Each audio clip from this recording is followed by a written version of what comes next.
friends. This is Dr. Terza coming to you from 1000 Seeds. I am happy you're here. I want to say a big shout out to those of you who are my subscribers. Thanks for the support over the last few months that I've been doing this. If you're new to the channel, I want to say welcome. This is a channel about living your life on purpose. That's what we're talking about today. Are you laughing? No. So today I have my partner in crime, my partner in life with me, Mr. newlywed. We are here to talk to you about, what are we talking about? I don't know, you told me to be here. Okay. So this episode is a celebration of our anniversary. Our anniversary is coming up at the end of the month. I am so excited for it. I look forward to it. How many years we've been married, babe? It's gonna be 16 now. You sure? 99%. What happened to the 1%? I don't know, there's always... Yes, we've been, it will be 16 years and 17 together, no? That's what Yeah. that 1% is for. That That's bad. Anywho, we are going to be talking about some details about how we met, how we fell in love, I hope. Yes. Are you making faces behind me? I just feel like you are. Emotions. Emotions? You're making emotions behind me? Emojis. Oh, emojis. Lord have mercy. I asked some people to ask questions that they would want us to talk about during our chat here in celebration of our anniversary, our 16th wedding anniversary. And so we gathered those questions and we're going to answer them to the best of our abilities, right? I think. Yes. So stay tuned. Come on this ride with us. And my hope is that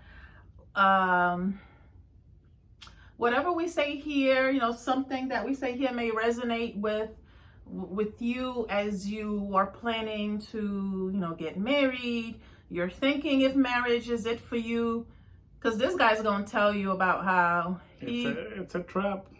Run while you can. Really? Read the fine prints before you sign. I can't You believe can cut that off. That's not for the public. That's not for the public. All right. So we're gonna share, how we keep it together or not. We have 3 children, and so we're gonna be talking a little bit about everything, about us, parenting, and all that stuff.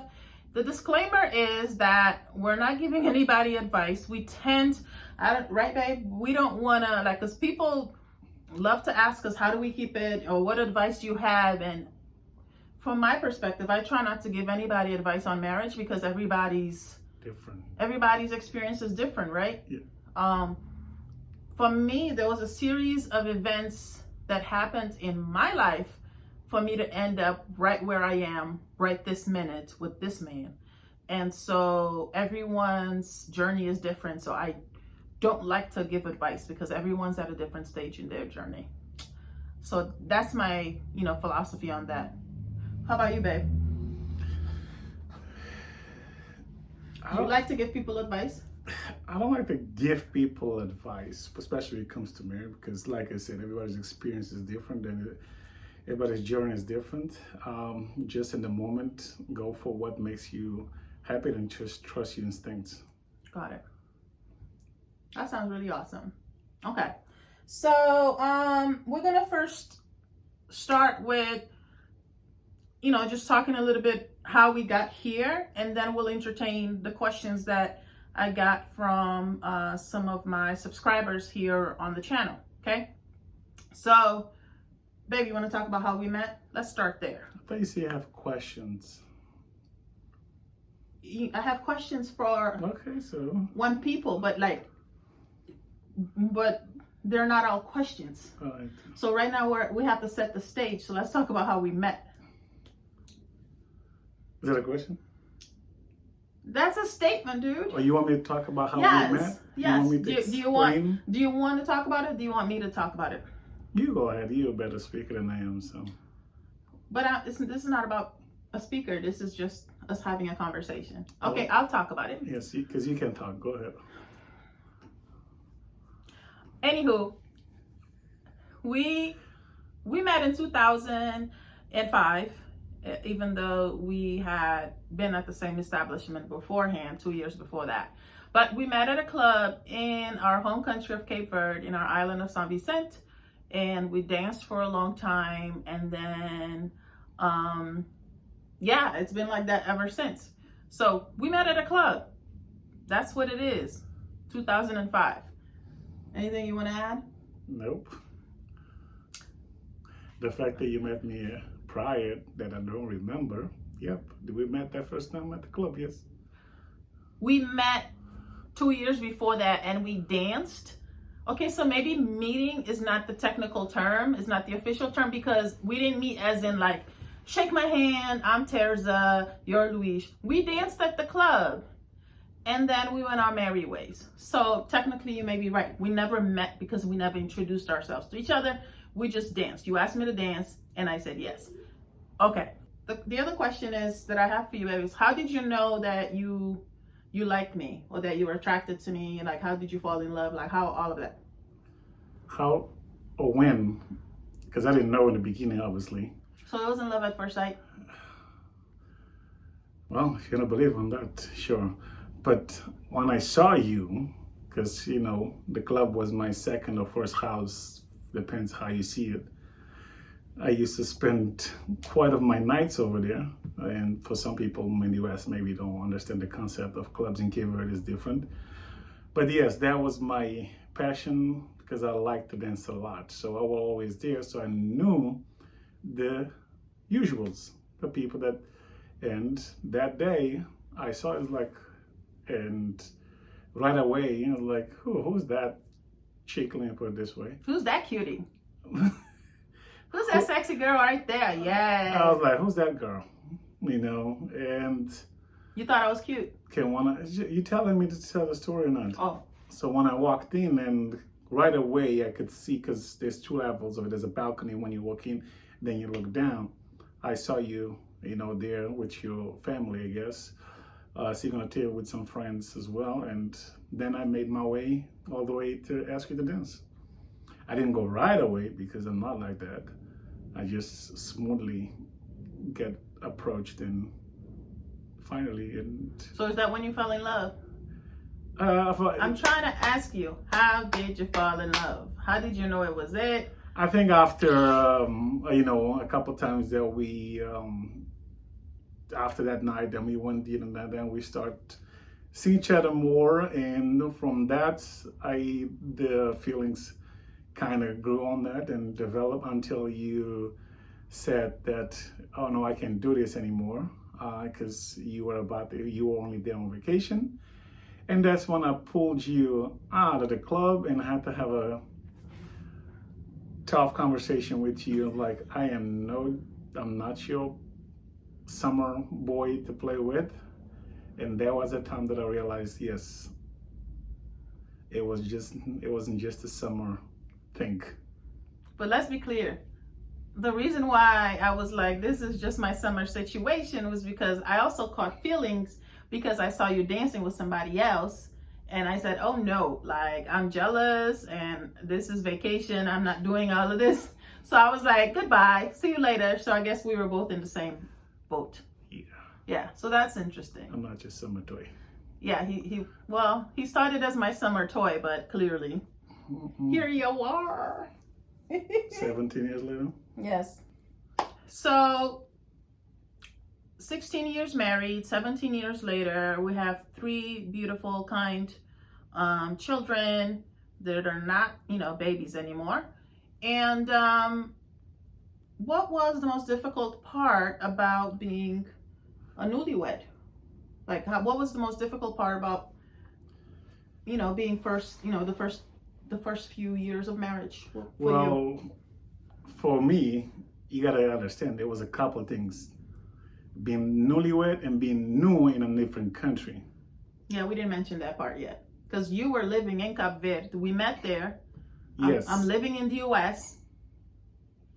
and he moves to the US to be with Yes, keep me. in mind I told her I would never leave my country. I would never get married and I would never leave my country. And after almost a year of dating, basically, and we end up doing both. Correction, less than a year of dating. I say almost. Yes. And I end up doing both. Left Yes. my country and got married. Less than a year. Ha. Yeah, don't say. All I do is win, win, win, no matter what. All right, go ahead.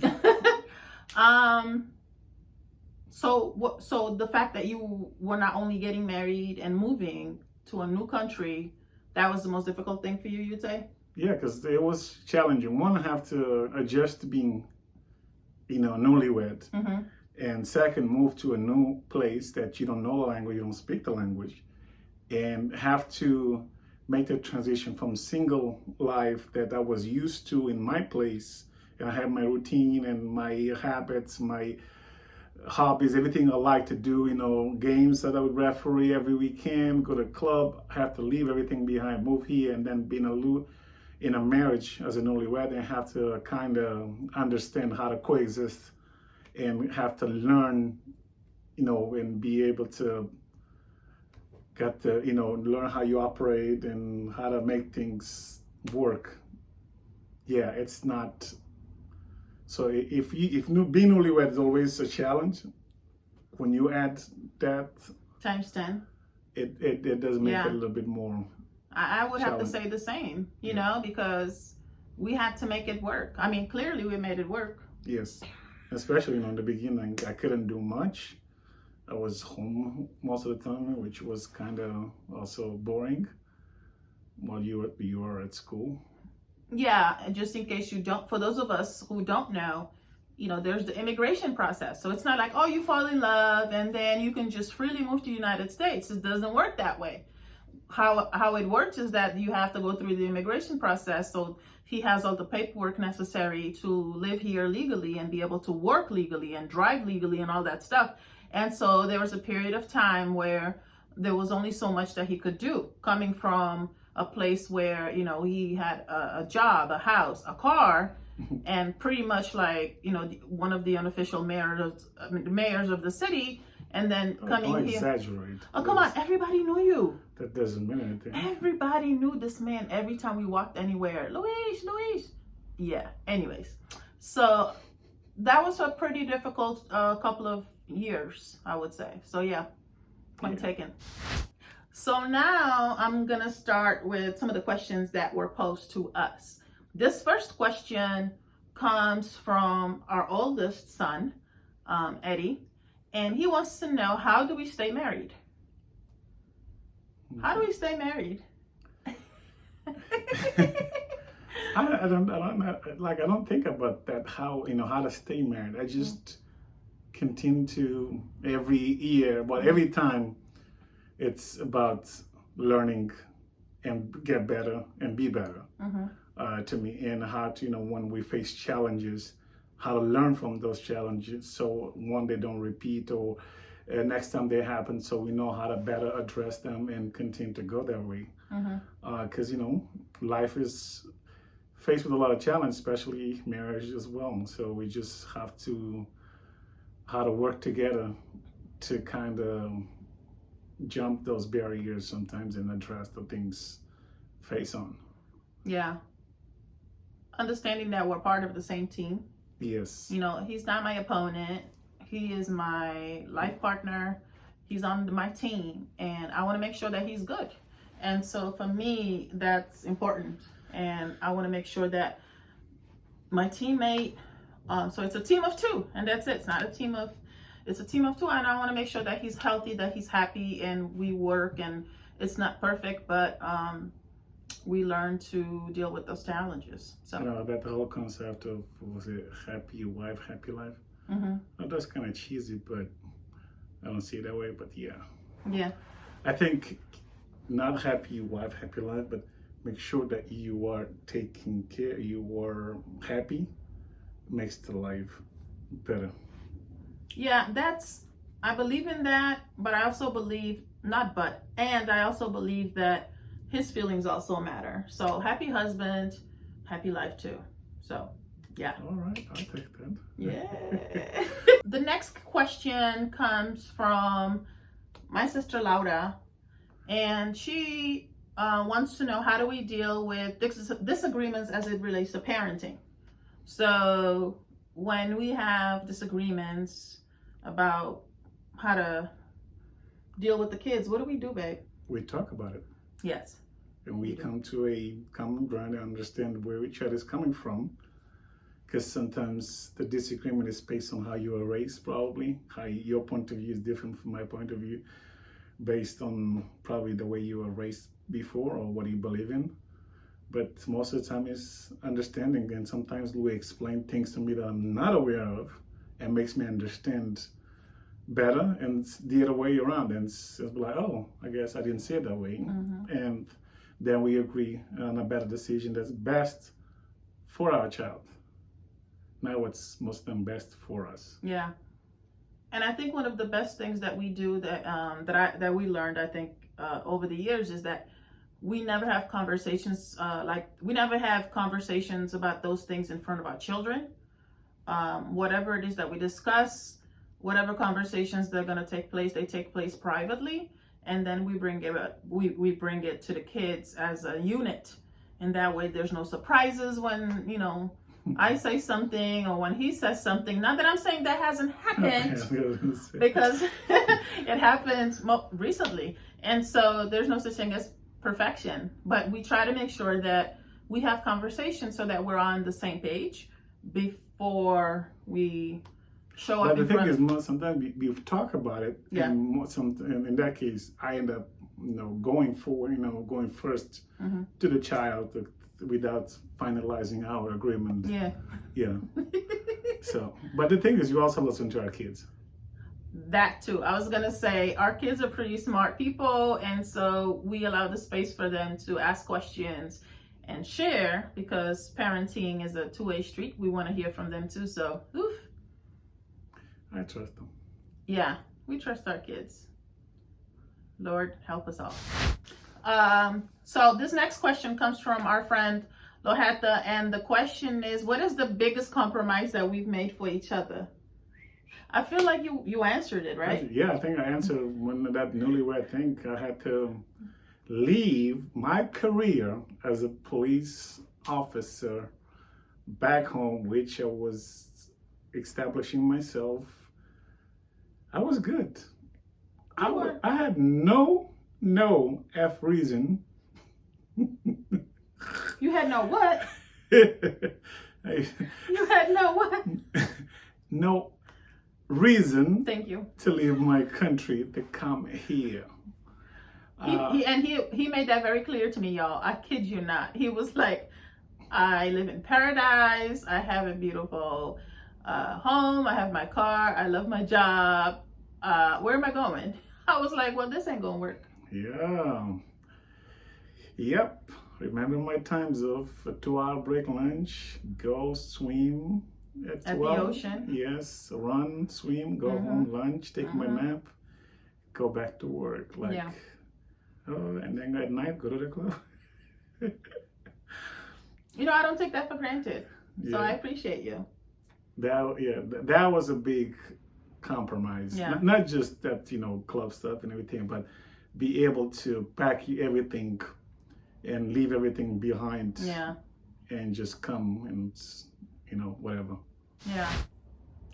I think the biggest compromise for me is having to, I've always been self-reliant, and I don't see it as a huge compromise, but just to consider someone else's feelings and not just my own. And, just growing up emotionally and being there for this human that I said I do to. So I don't think that it was like a huge compromise, but I had to grow up, right? Even though I was in my late 20s, that I had to consider his feelings too, because I willingly signed up for this because I love this man. So I had to support him in every single way that I could for him to be successful in this country and feel welcomed. The next question, awesome, from our friend Loheta. How did we manage postpartum, meaning the early stages of, you know, the kids' lives? That's, you know, after the kids were born.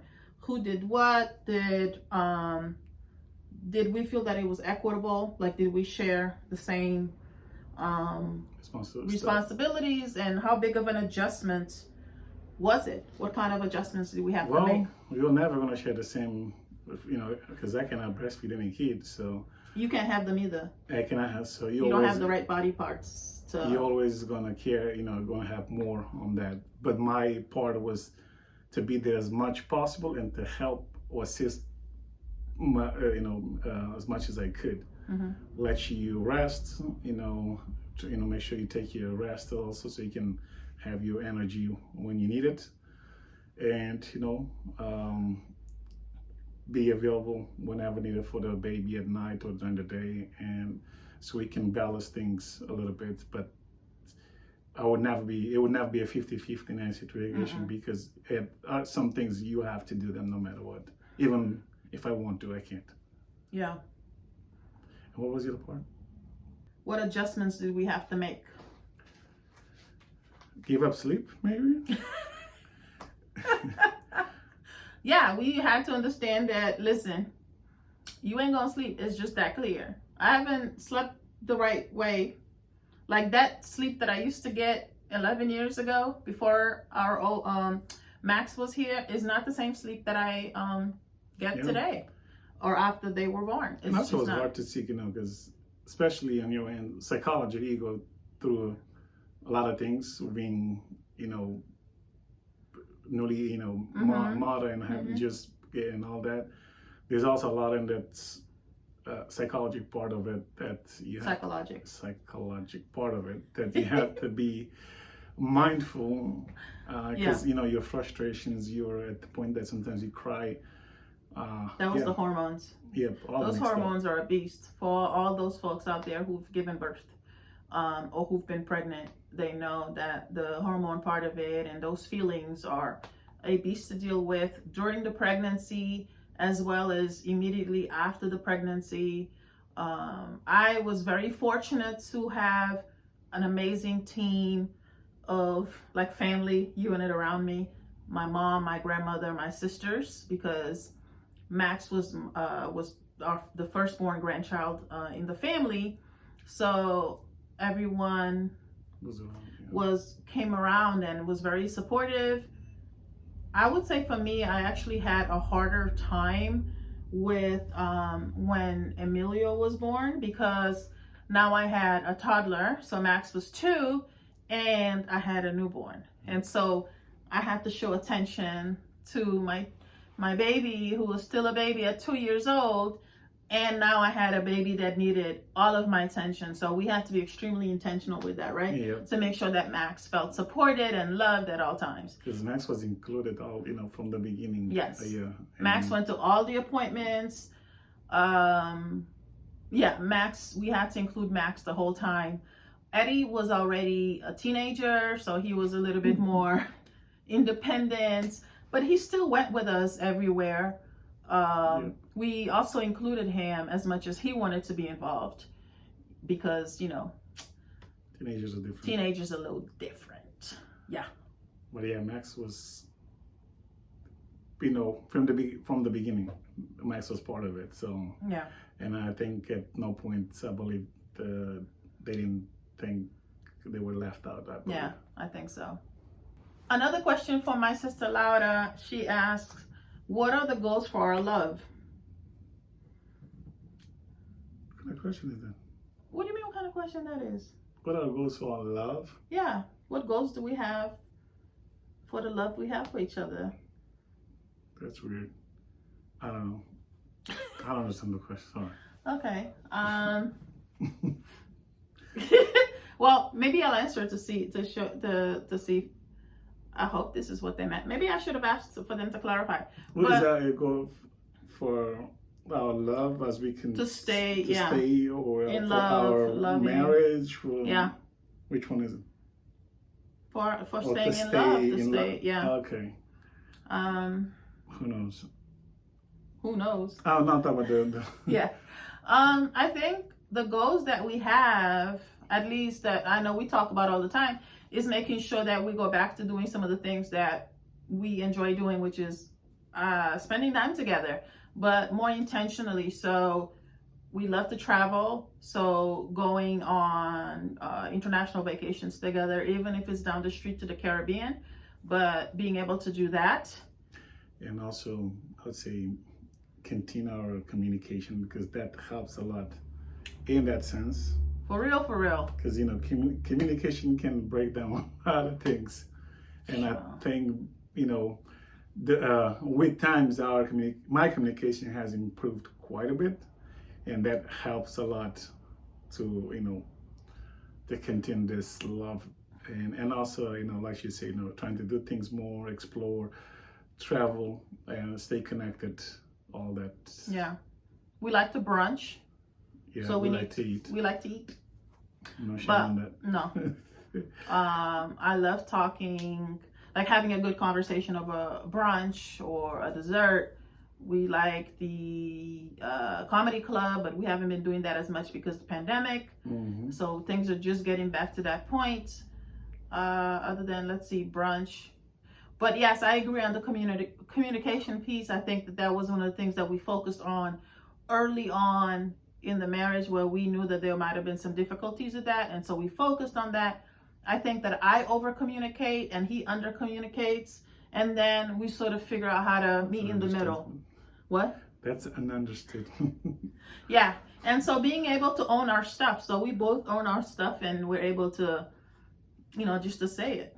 Well, in the true fashion of how we normally do celebrations, and I've talked about it in so many of my videos so far, that we don't always have to do things extremely big. As long as we're celebrating each other, whether we're celebrating each other, whether we're celebrating the kids, other members of the family. Sometimes we, you know, go out to eat, or sometimes we do something small at home, but we are still going to celebrate it. For our anniversary, it's actually crazy because we got married 2 days after my birthday. So it's always really tricky because we're trying to celebrate my birthday and then our anniversary. Like, basically what I'm trying to say is that month is super busy for us. You know, you have Mother's Day, then you've got my birthday, anniversary, the kids are getting ready to finish school. There's a lot going on. So we try to pace ourselves because it's crazy, and we don't want to spend all of our coins doing a bunch of stuff. But the thing is, to me, celebration is not about making it big or, you know, on the spending part. Okay. You know, it's more to celebrate the person and be present, you know, acknowledge and do those things. It's not the size of a party you can do, the amount of guests you can have, or none of that stuff. Yeah. So to me, we can just have a breakfast and celebrate it, and that's it. Because I think the way we live, we celebrate it every day. Yeah. Yeah, I think we know each other pretty well, and that works. And so he knows what to expect, and I know what to expect. But there's always an element of surprise. So I really like that about us. What, in all these 17 years, what are some of the things that you would say that have made me a good wife to you, a good partner? Because, well, that's easy. Since the beginning, you have been there for me. You have pushed me. You have allowed me to be me, but also push me to be better in a lot of ways. And you opened my mind to a few things that I wouldn't probably do it. And then by doing those things, I realized that right now I'm a better person in a lot of ways. Aww. And, you know, that starts since I got here, that because of you, because of us, and mostly, you know, we put myself to an intensive program of English, that instead of going right back to work or trying to get to work and stuff, I dedicated my time to go to school only morning to afternoon, just to learn the language that could put me in a better position in the future. So we sacrifice, and always, you know, believe in me and supporting me for everything that I try to do. What is the thing that you saw in me that made you say, you know what, I'll take the risk to bring this guy over here, because that's not an easy thing to do. For you to commit all the way, not knowing me for that long, and to see, you know, I know what, I think I want to spend my life with him, but also just move him from another place to, and take the chance on that, because that's risky. Yeah, but you know what the young people say? You miss 100% of the shots that you don't take. Oh, please. Oh, what? What about you? You know, obviously I had done my fair share of dating and meeting guys. I was in my late 20s. And for me, it was, even though I was wrapping up my master's degree at the time, I was a graduate student who had wrapped up the master's degree, who was, you know, in the process of completing a PhD as well. I was learning so much talking to him. So we'd go on our dates. We would, you know, whether it be to a local restaurant or go to the beach, I was learning so much from this individual, because we have these misconceptions in the United States that only people who go to college or go to school are educated or are smart. He didn't go to college. He wasn't a college graduate at the time, but that didn't matter, because I was talking to my equal. And so I learned so much. In one of our first dates, we talked about Plato's allegory of the cave. For those of you who don't know what that is, please look it up. Plato's allegory of the cave. And he was explaining it to me, but because he was explaining it to me in Portuguese and Creole, I had no idea what the heck he was talking about, so I felt pretty stupid. But then when he started saying certain things and I started translating it in my head, I was like, oh, I know what he's talking about now. And so our conversations were extremely stimulating. He was a man of conviction. He was a man of ambition. And I found that highly sexy. Okay, the conviction part. Conviction, like he, you know, you stood your ground. Like you had rules that you lived by. You had morals, values, and you were ambitious. And that to me was hella sexy. In addition to the fact that you were over 6 foot and you had these broad shoulders and really nice calf muscles and a nice butt too. Anything else? Wow. All that to say that I still love you. I love you more now actually than I did back then, because now I know, it's like I continue to know you. I continue to know more about you, and that's completely exciting to me. And I love you too. Anyhow, enough of the mushy stuff. We hope that we've shared a little bit of who we are with you. Certainly, you know, this won't be the last time that you see this guy on my page, on my videos. I gotta get paid next time, Sarah. You gotta get paid. Hey, this is United States. Nothing is free. Yeah.